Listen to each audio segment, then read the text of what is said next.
From Daily Trust News Center, this is News Hour.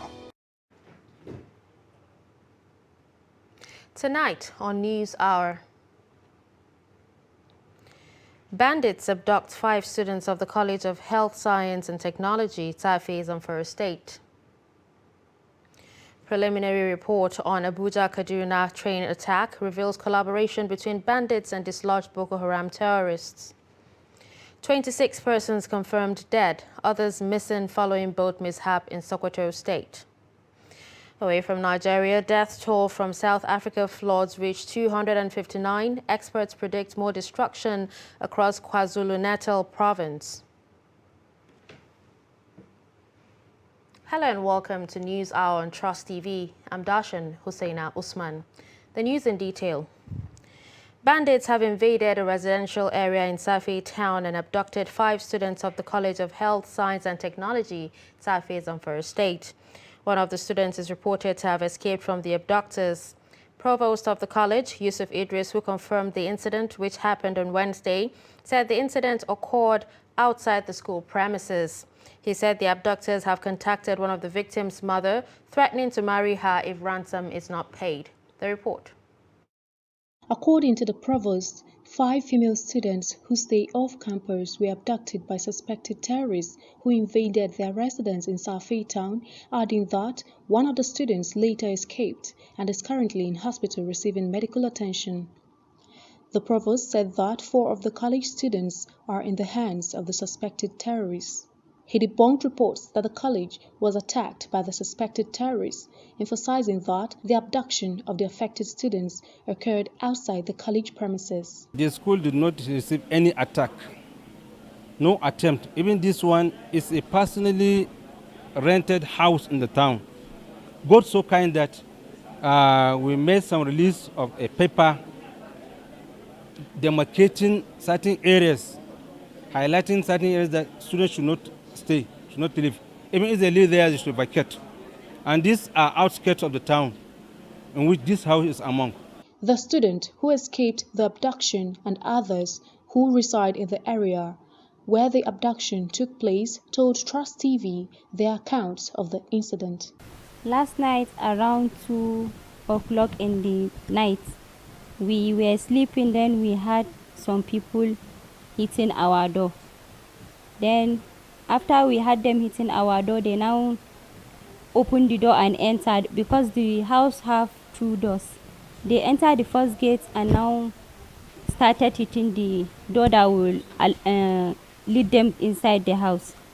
When they enter inside the house, they now started hitting our rooms and asked us to come and open the door for them. The police in Zamfara State also confirmed the Wednesday abduction. Police Public Relations Officer Muhammad Shehu said the police is on the trail of the abductors and pledged to rescue the victims unhurt.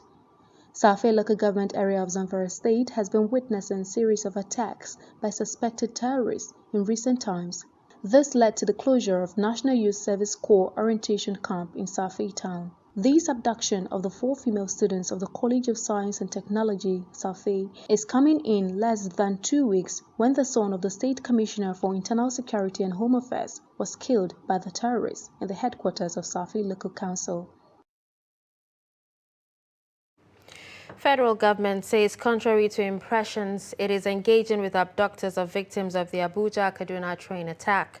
Minister of Information, Lai Mohammed, however, says the plans of government to address the situation will not be a subject of press conference. The minister spoke on Wednesday at State House Abuja after the weekly meeting of the Federal Executive Council. Kehinde Modu has details. 8th of March on a Kaduna-bound train in Katari, Kaduna State continues to draw public attention. But then it was followed up by attacks in Plateau and Benue states in the last 2 days. It has drawn a lot of flack for government, and especially the president, who is being asked to resign. Ministers of Information Lai Mohammed and Defense Bashir Magashi are trying to reassure the public that the security agencies are working to ensure that these attacks do not happen again. Honestly, I think the security chiefs are working hard to unveil those who are involved, and we'll tell you very soon. the people that are carrying out these activities. All Jos and Kaduna will come to inform the public what is really going on and our efforts to ensure that all these activities are stopped. Why has there been a surge in terrorist attacks in the last month? There is a kind of unholy handshake between bandits and Boko Haram insurgents. And preliminary reports of what transpired at the Kaduna train attack shows that there's been a kind of collaboration between the bandits and the dislodged Boko Haram fighters from the northeast. And of course, Nigerians would like to know what is being done to rescue victims of the train attack who are still in captivity. What I can assure you is that the respective arms of government are actually engaged as we speak in getting those victims released. Government is still relying on citizens to exercise patience and keep faith in it. But Nigerians have fast run out of patience, and keeping faith may be an even harder thing to do. From State House Abuja, Kehinde Amodu, Trust TV News. And on a sad note, 26 persons have been confirmed dead while search continues following a boat mishap on Shagari River in Shagari local government area of Sokoto State. Chairman of Shagari Council area, Aliyu Antony, who disclosed this to newsmen on Wednesday in Sokoto, said the incident occurred on Tuesday evening.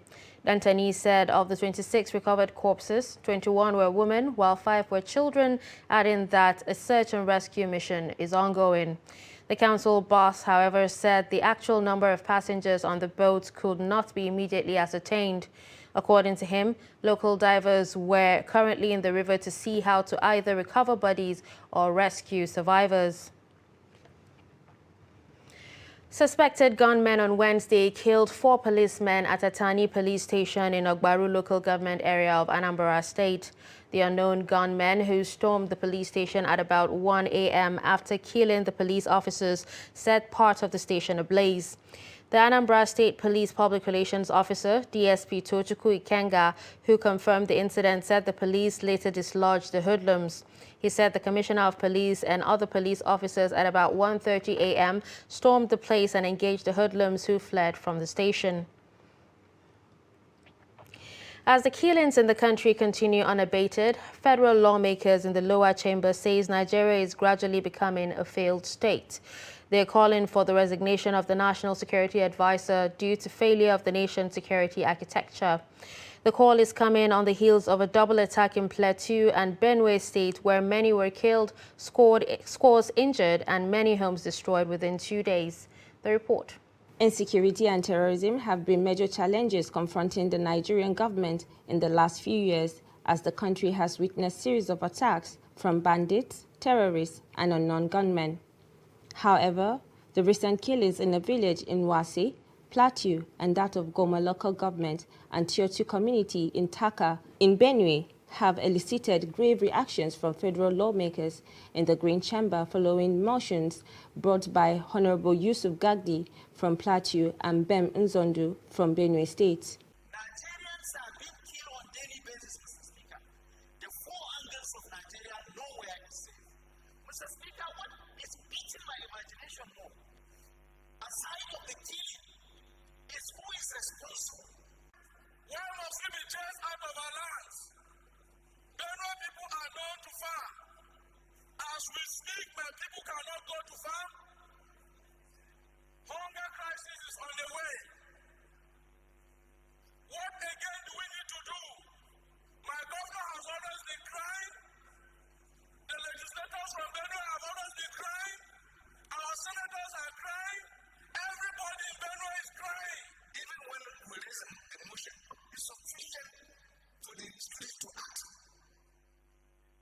But the other one, among the people that were arrested at the local committee who were their own informers and collaborators, one was communicating with them for the detention camp communicate to the community. And I surely people that were going to go out, and at the end of the day, he got out. When he got out, his wife was arrested with drugs. The federal lawmakers say attacks like these ones are synonymous with those that take place in a failed state and called for the resignation of the National Security Advisor for his failure to nip the killings in the bud. They also called out members of the various House Security Ad Hoc Committees for failing to submit reports that are consistent with the prevailing security situations in the country to the House. So when you can tell somebody who cannot be able to see outside the box, or who believes in one particular tradition, I don't think we are going to get it right. My solution is very simple. If the president means well to this country, and if we are really trying to look for a solution, he has to immediately sack the National Security Advisor. We should put all our hands on deck to ensure that Nigeria moves forward and that security is installed once again. They called on the federal government to act decisively to save the country, as Nigerians are daily living in fear of possible attacks. Still talking security, Director of Publicity and Advocacy of the Northern Elders Forum, Dr. Hakim Baba Ahmed, says the present administration under the leadership of President Muhammadu Buhari lacks the political will and the overall capacity to effectively combat the menace of insecurity currently ravaging different parts of the country. Speaking exclusively to Trust TV, Baba Ahmed says the recent call by the Northern Elders Forum for the president to resign is born out of the need to see positive steps being taken to tackle insecurity. According to him, the president is either unable or unwilling to do anything differently in the current fight, adding that one of the main responsibilities of the government is to secure lives and property of its citizens, which this present administration has failed to do. No, it is not. There is a whole year he has to continue to be president of the country. A year can make a difference, a huge difference. If we saw evidence that he intends to do something with the year that he has, we wouldn't say what we're saying. There doesn't appear to be anything that he's planning to do different from what he's done before. So a year is a long time. A lot of things can happen. And unfortunately, it doesn't look like good things. We just feel abandoned. We feel as if the president has run out of ideas. He's not trying anything new. He just uses the same old words. We are trying our best, go after them. And these people are coming after us. It's very weak political will. I'm not sure the president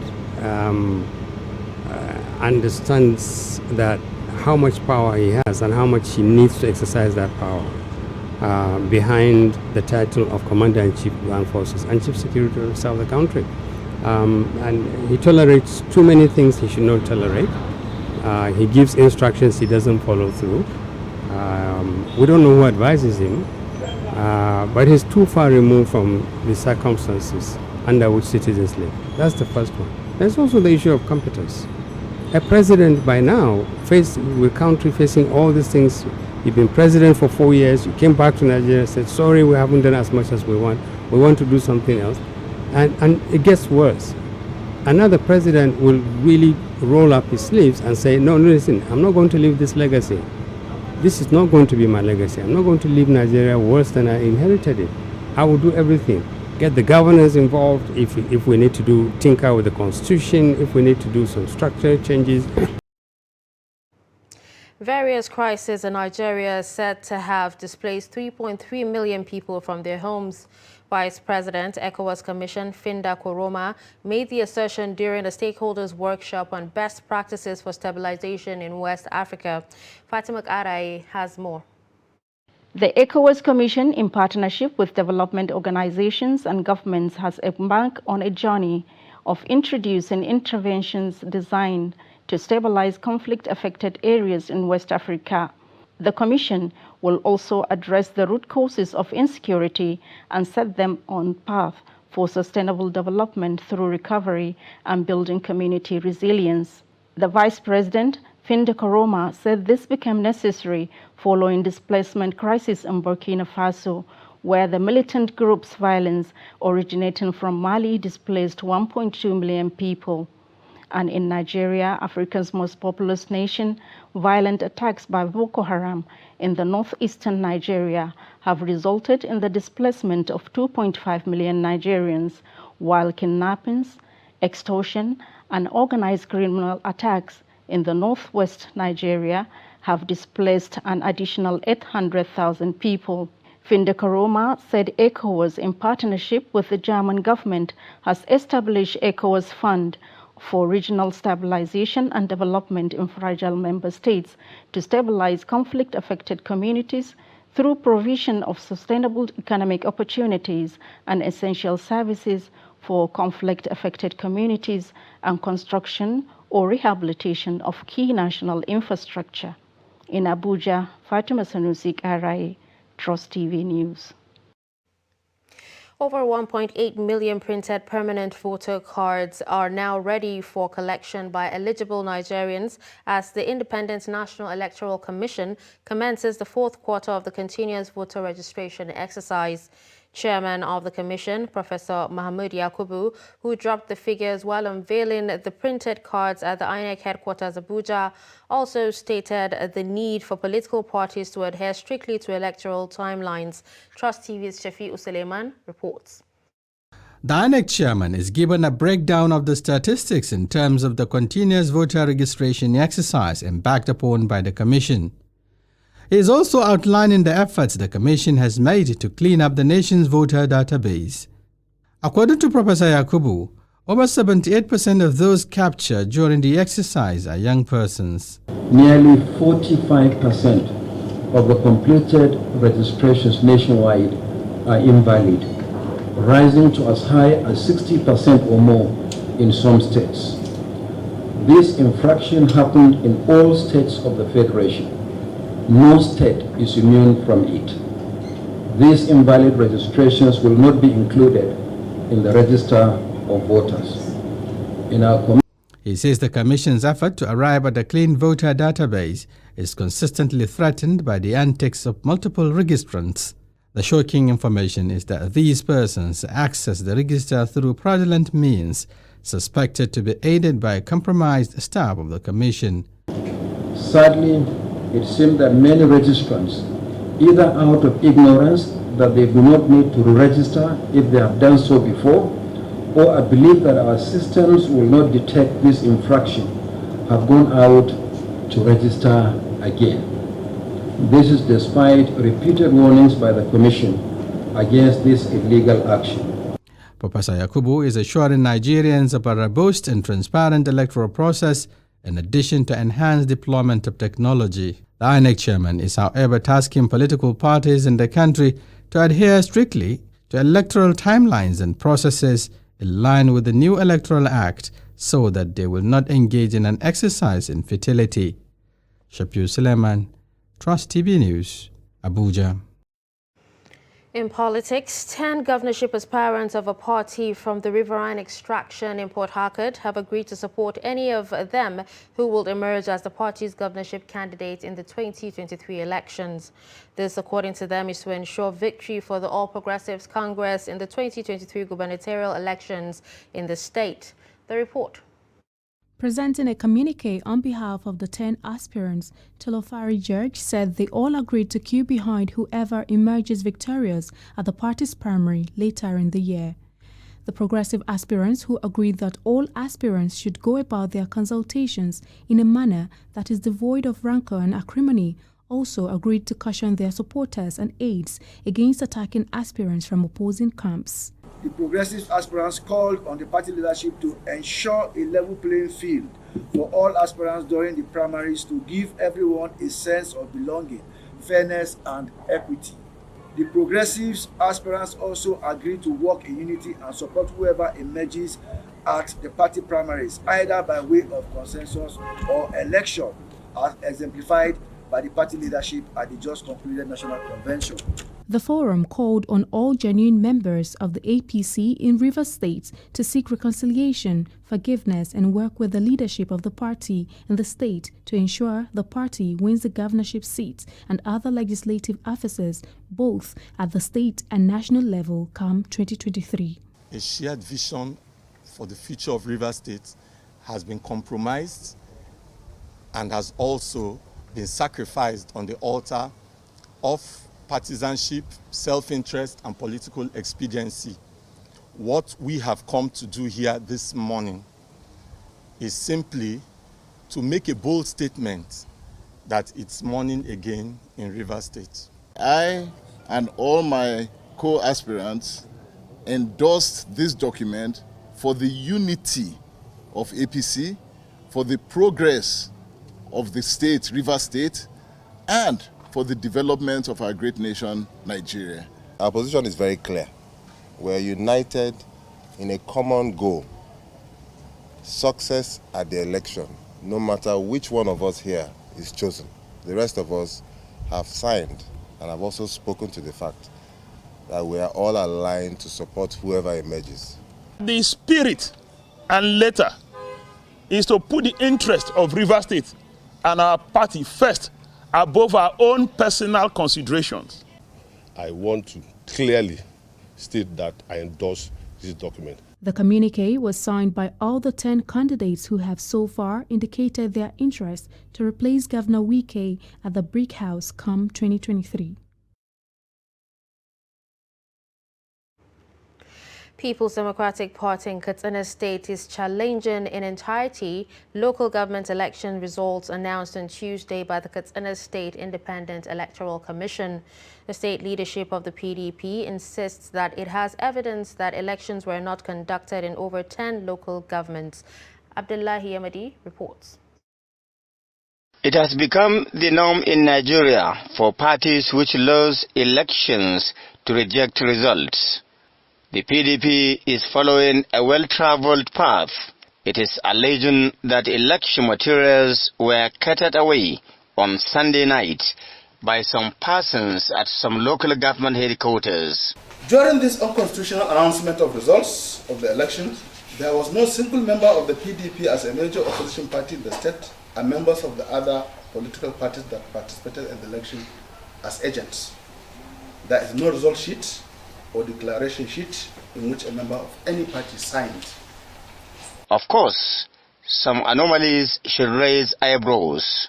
For instance, the party's accusation that SIEC announced election results without declaration forms by each ward and local government returning officer should be of concern. Besides, the PDP is wondering why a single individual should sit at the comfort of his office and announce election results of 31 local government chairmen and over 300 councillors. The entire results of my ward, that is Majigiri Sabolija. These are documents from State Independent Electoral Commission. And PDP has won all the 14 polling units in my ward. And these documents are not manufactured by any political party. They released this document from the central bank with our agents to our local government headquarters. And there is a list of supervisors for the election of Bashi local government and returning officers. They are here in all the 11 wards in my local government. The supervisors went, the ward headquarters distributed the election materials to the presiding officers. Glaringly missing from KATSIEC's declaration of results was a breakdown showing total number of accredited voters, total votes cast, scores of candidates of each party, and candidates with highest votes. The PDP has therefore vowed to get redress by exploring all avenues legally available within the confines of the law to redress what it described as injustice. Abdullahi Ismayamadi, Crossed Television News, Katsina. Angry passengers on Wednesday attacked the Nnamdi Azikiwe International Airport office of Max Air, destroying items. The attack, it was learned, is due to flight delays from Abuja to other parts of the country. Reports say some passengers that were scheduled to travel as early as 9 a.m. were still at the airport till 6 p.m. with no word from operators of the airline. The report. This is the plight of passengers at the Nnamdi Azikiwe International Airport, Abuja. I have been here till 9 a.m. And you bastard that don't say anything. I look at me. You should not qualify. I have quit. It's not much if you fly. How can you keep us here? Why? 1:30, 2:30, 4:30, 6:30, you keep quiet. You guys are failing. Mark's air check-in counter is destroyed as angry passengers complain of staying several hours in the airport. For many passengers, this is unprofessional for an airline operator.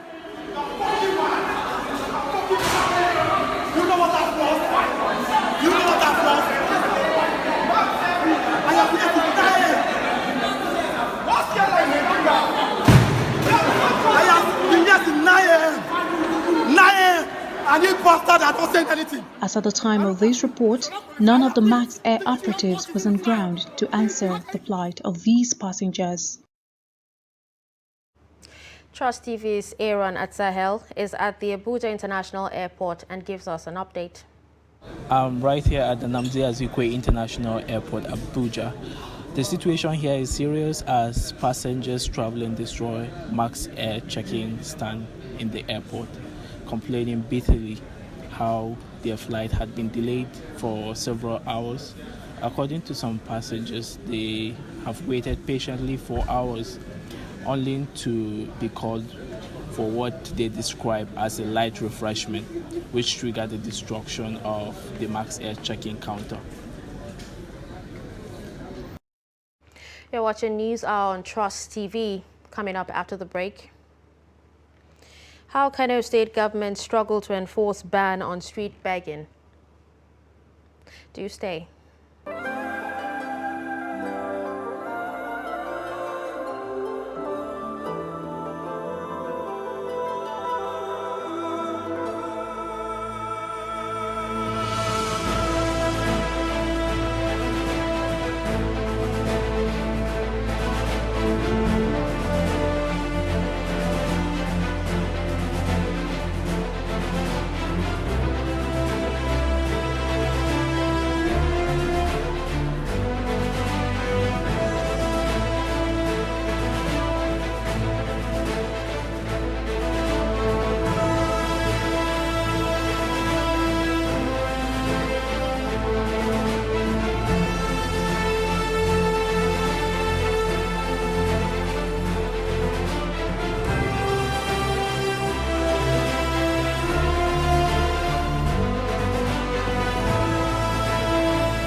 You're still watching News Hour on Trust TV. Let's take a look at some of our top stories. We told you that bandits have invaded a residential area in Safi town and abducted 5 students of the College of Health, Science and Technology, Zamfara State. You also heard that preliminary report on Abuja-Kaduna train attack reveals collaboration between bandits and dislodged Boko Haram terrorists. Moving to more news, the Supreme Court of Nigeria on Wednesday in Abuja affirmed the 6 years imprisonment on a former federal director of pensions, John Yakubu Yusuf. The court also ordered him to refund 22.9 billion naira to government coffers.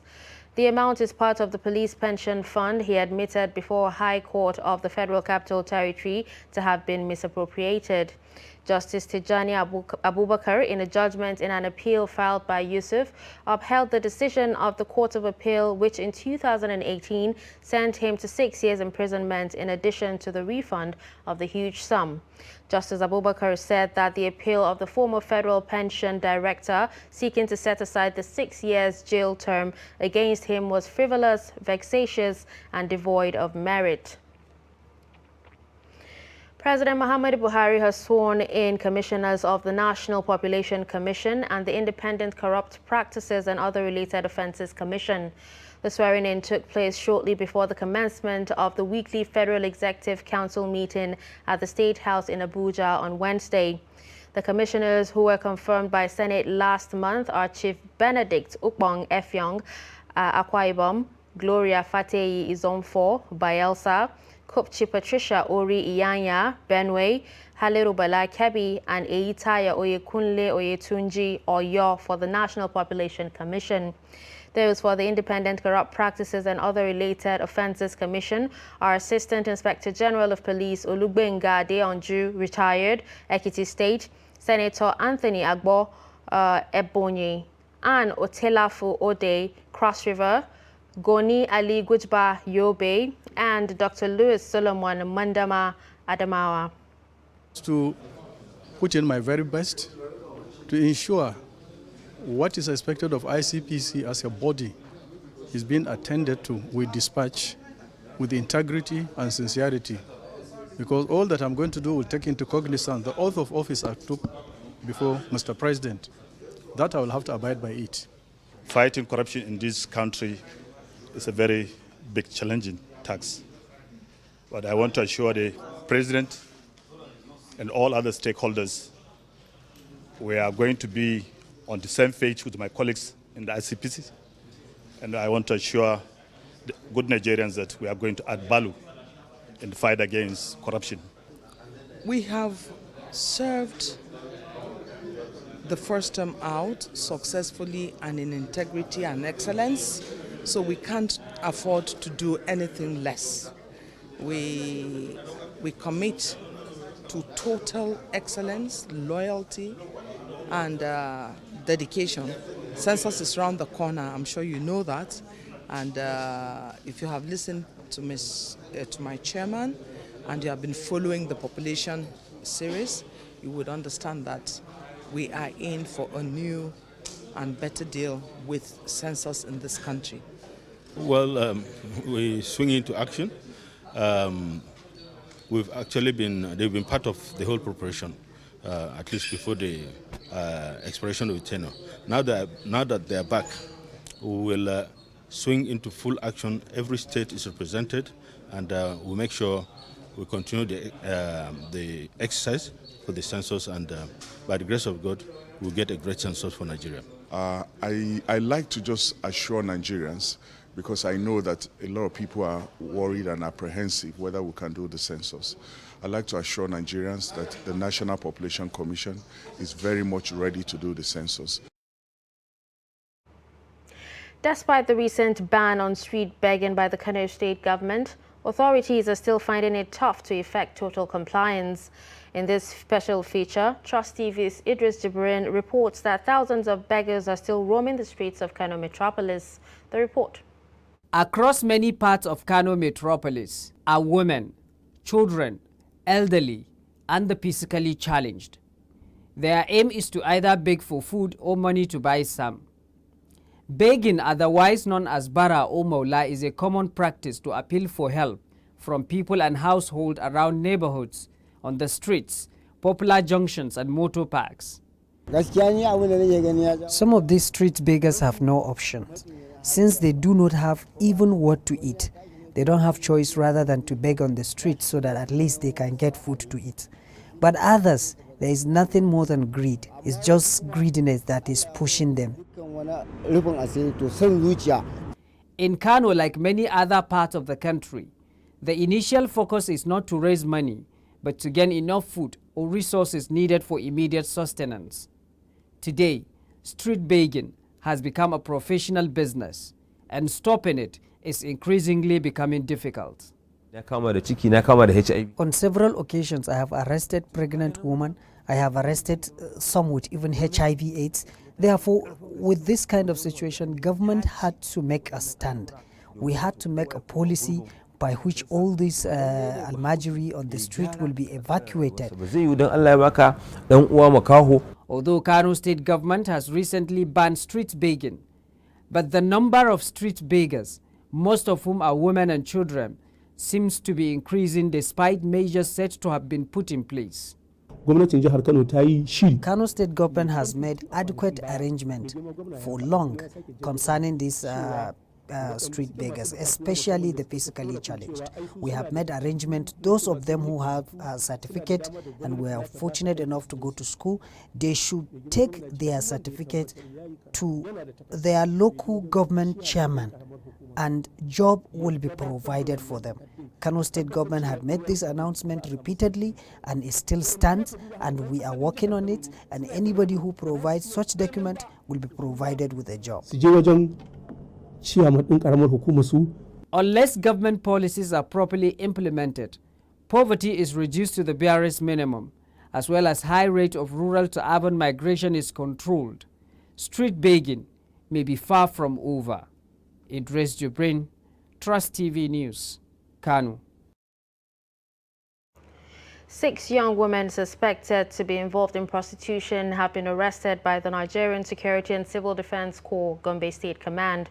Parading the suspect at the NSCDC headquarters in Gombe, the commandant, Waziri Babagani, said the organization is determined to combat sexual abuse and other social vices in the state.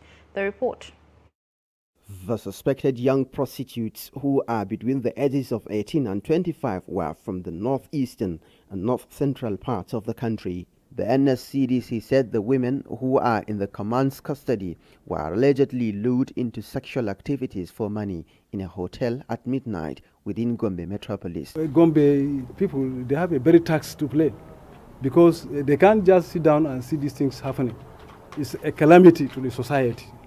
All these things are happening, in the state, and we hear from other parts of the country. You see, these are the things that generate to even bringing some insecurity act. If you allow such youth to, do this type of work, because through them the criminal will hide in that either hotel or in that flare premises or in that gang up, so that now they can come way to do all sorts of vices. So I pleaded with the people of Gombe State to curb these things because they have to report. They have to be very, very proactive. During an interview, one of the women confessed that they received 20,000 naira or more to attend to a client. No, I said that any amount, 20k, 40k, 50k, 60k. Did you collect from your customer? No, it's not our customer. If you don't come, the drama house. Home service? No, not room service. Meanwhile, the Nigeria Security and Civil Defense Corps has also arrested the owner of the property where the women reside, but denied any wrongdoing. One of the men asked me to give the place rent to him, and I did.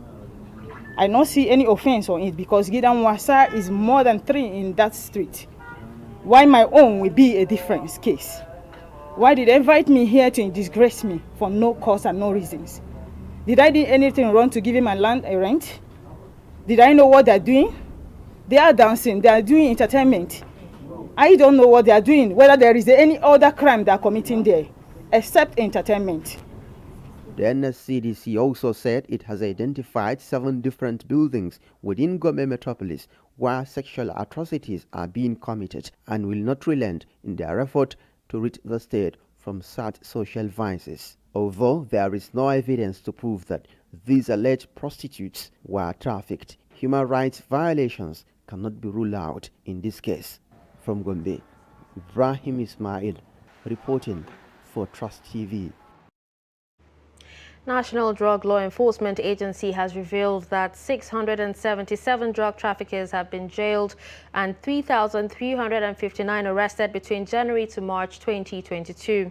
Director, Media and Advocacy of the agency, Femi Babafemi, disclosed this in a statement on Wednesday.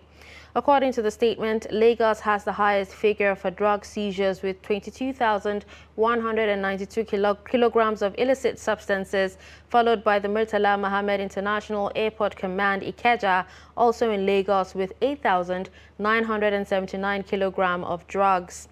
While Kano and Kaduna led the pack in the arrest of offenders with 194 arrests each within the same period. The statement said while a total of 257 hectares of cannabis farms were destroyed in forests across Ondo State, 14,869 hectares suffered the same fate in Edo, and a hectare was destroyed in Bayelsa State within the same period. Youth in the country, especially women, have been called upon to engage in skills acquisition in order to be self-reliant rather than being dependent on government jobs. The call was made by fashion designer Ms. Winifred Iyaji during a discussion with Trust TV News in Abuja. The report. Ms. Winifred Iyaji further said it is paramount importance for women to contribute their own quota to the upliftment of their family, especially their ward, adding that venturing into business will go a long way for them to be more proactive in all their endeavors and ease living. The experience has been good, but it hasn't been easy. It has its ups, it has its downs. But one thing I've learned for sure is once you are determined, there is nothing you can't do. I started out very broke, like I was on 0 naira when I started fashion. Winifred Iyaji further urged parents to monitor the movement of their children to make their life more better and future ambassadors of the country. The entrepreneur, who explained that it may not be easy when starting up any entrepreneurship-oriented venture, so it requires resilience and determination. One of the things that kept me going, or that even made me start, was my elder brother. He kept encouraging me because shortly before I started fashion, I was working in a hospital. So I left the job and I drained all my savings. All I had left was my fashion skill. She then called on government to carry women along in their empowerment programs, which will definitely assist them. As experts say, when a woman is empowered, the whole community is empowered. In Abuja, Kabir Lawal, Trust TV News. The 81 Division Nigerian Army military police personnel have arrested over 12 suspected imposters fully dressed in military camouflage uniforms in Lagos and Ogun States. The General Officer commanding 81 Division Nigerian Army, Major General Umar Thama Musa, while parading the imposters at a press briefing, dispelled the narrative that an illicit act committed by persons dressed in military uniforms are always military personnel. He noted that persons displaying military items such as belts and stickers on vehicles and driving commercial vehicles in military uniforms, as well as civil vehicles painted in army color, are not usually personnel of the Nigerian Army. Major General Musa, during the parade of the suspected imposters, explained that preliminary investigations revealed that some of the suspects specialized in mounting roadblocks along Ajah Road to extort money from motorists, as well as indulge in other illegal duties while dressed in Nigerian Army camouflage uniform. He was represented by the Acting Deputy Director, 81 Division Army Public Relations, Major Olani Osoba. Last year to now, the ones you see, the 12 now, are the ones we have finished investigating. Because before we forward to Nigerian police, we try to investigate them to get the sources of the uniforms and who made the ID card for them, so that we'll be able to nip the issue at the board. Because if we get the sellers or the provider of the uniform, sometimes it goes a long way in preventing people to wear them. So those ones that we have handed over, they are with the Nigerian police, and we are waiting for the outcome of their prosecution. The arrest was made about 4 months ago, from December to now, because 4 were arrested at a particular place during the conference. I stated it. 2 were arrested, then 1 and individual ones, and that's how we arrested them. Yes, sir. Because of where I'm serving, Ekpe Command is far from my house. I use it to enter my house because of transport where behind. I'm using this word for everybody that is claim what they are not doing. May God to go and enter their mind to change them. They arrested me in December 5, which has been seen many things in that place, which are no pray. All those people that impersonate them go and change them. There's nothing like to be living fake life. Anybody that living fake life, go and change. I see many things. So I know that God that wanted to arrest me, that it's not maybe they arrested me. It's just the officer that's going because of I just do like this for the officer. That's why the officer advised back. It's not. I'm an officer village in Ojo.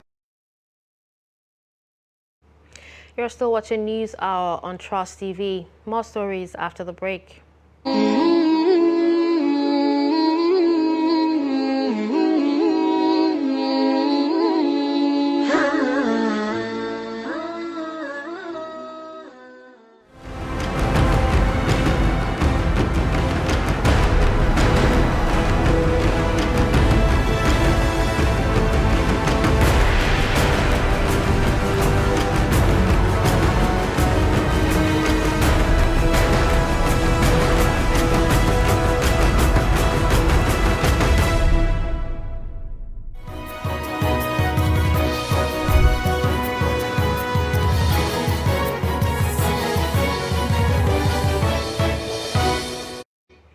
Welcome back. In business, issues surrounding the proposed hike in paid TV tariff is far from over, as President of Senate Ahmed Lawan has warned MultiChoice Nigeria to desist from tariff increase before investigations into the matter are concluded. Inaugurating the 7-member ad hoc committee of the Senate headed by Senate Deputy Chief Whip Senator Aliyu Sabi Abdullahi, the Senate President warned that no foreign operator in this country should take Nigeria for granted. The report. On the 30th of March 2022, an investigative committee was set up to look into activities by MultiChoice pay TV service providers. When the matter came up for hearing this Wednesday, the Senate President Ahmed Lawan told members the rationale behind setting up the committee. We want to see a win-win situation for both consumers and operators. But let me be very clear at this point. We are going to take on any operator who decides to charge Nigerians tariffs that are not charged anywhere outside this country. And I also want to add here that any operator, especially foreign, who doesn't want to respect and obey our laws should leave. Earlier, the chairman of the committee, Senator Aliyu Sabi, said investigation into the activities of the pay TV service providers in the country was long overdue. Service providers is long overdue, as their activities over time has ripped off Nigerians of their hard-earned income. It is mind-boggling that barely 2 years of the price hike by the MultiChoice, precisely in June 2020, which was followed by a big uproar by Nigerians, comes another unexpected increment without proper consultation with critical stakeholders. The incessant hike in tariff without recourse to constitutional authorities is a thing of great concern that calls for questioning. It is expected that more people-friendly tariff will be agreed upon after the investigation. As the National Bureau of Statistics prepares to release the latest inflation figures, some experts have argued that the rate of inflation will increase beyond its current rate of 15.7%. Chamunda Beng speaks to economist Aliyu Audu on his projections. President Muhammadu Buhari on Tuesday approved the release of about 40,000 metric tons of grains to cushion the effect of hunger in Nigeria. However, experts believe this may not stop the continuous rise of the rate of inflation. Inflation is going to go up. Why? Because, as you can see, especially in the month of March till now, there has been an increment in diesel, in the price of diesel. Now, when diesel sells for 200 to 50, diesel is being sold for 700, 800 now. Now, where is that cost going to go to? That means retailers, businessmen that run generators, and a lot of other businesses will have to translate the cost into goods and services, provision of goods and services. That is what brings about inflation. As Nigeria's inflation rate continues to rise, it has a direct effect on the value of the naira. If we are importing things from the US and other countries, what it means is that we're chasing the dollar. When there's too much demand for a product, a particular product, the price goes up. So that is why you see the naira depreciating, because the price of dollar is going up. There's too much naira chasing the dollar because we are always buying things from China, from London, from US. The price of goods and services continue to skyrocket. However, the minimum wage of 30,000 naira has stayed the same. Is it not time for the government to raise minimum wage once more? The inflation is going up. 30,000 naira cannot sustain the Nigerian family. This is what is going to breed crime and breed a lot of inefficiencies in the economy. We need to even increase it in the long run to 100,000. We can afford it. Chamun Dabeng, Trust TV News, Abuja. President Muhammadu Buhari condoles with family, friends and associates of Dr. Simon Harry, the Statistician General of the Federation, who passed away on Wednesday. A statement from the Special Advisor to the President on Media and Publicity says the President also commiserated with the government and people of Plateau State on the loss of an illustrious citizen. President Buhari acknowledged the contributions of Dr. Harry to the evolution of the National Bureau of Statistics, which he said also impacted positively on developmental planning of the country. The president paid tribute to the conscientious work of the Statistician General, who worked with previous heads of the organization in recent years, providing relevant data to government and making the NBS a point of reference on various issues affecting the country. Away from Nigeria, death toll resulting from intense rainfall in the eastern coastal South African province of KwaZulu-Natal has risen to 259. The rains, which began on Monday night, flooded settlements, ravaged homes, swept away roads and displaced dozens. In a statement on Wednesday, the provincial government, which confirmed the number of dead, said fatalities could rise further. The province's Department of Cooperative Governance and Traditional Affairs says disaster management teams are evacuating people in areas where mudslides occurred and where buildings had collapsed. Dozens of homes have been washed away and several roads caved in, hampering transport and rescue operations. Ivorian Prime Minister Patrick Achi has tabled his resignation and that of his government. President Alassane Ouattara disclosed this during a cabinet meeting in which he accepted the resignation. The meeting took place on Wednesday in Abidjan, the Ivorian commercial capital. Achi is the third prime minister in the West African state in the last 3 years after Amadou Gon-Coulibaly and Hamid Bakayoko, who both died in 2020.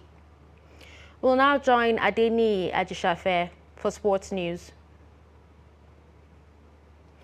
We apologize, but we'll not be bringing the sports news to you today. With that, we wrap up the News Hour on Trust TV. I'm Dashan Husseina Usman. Thanks for watching.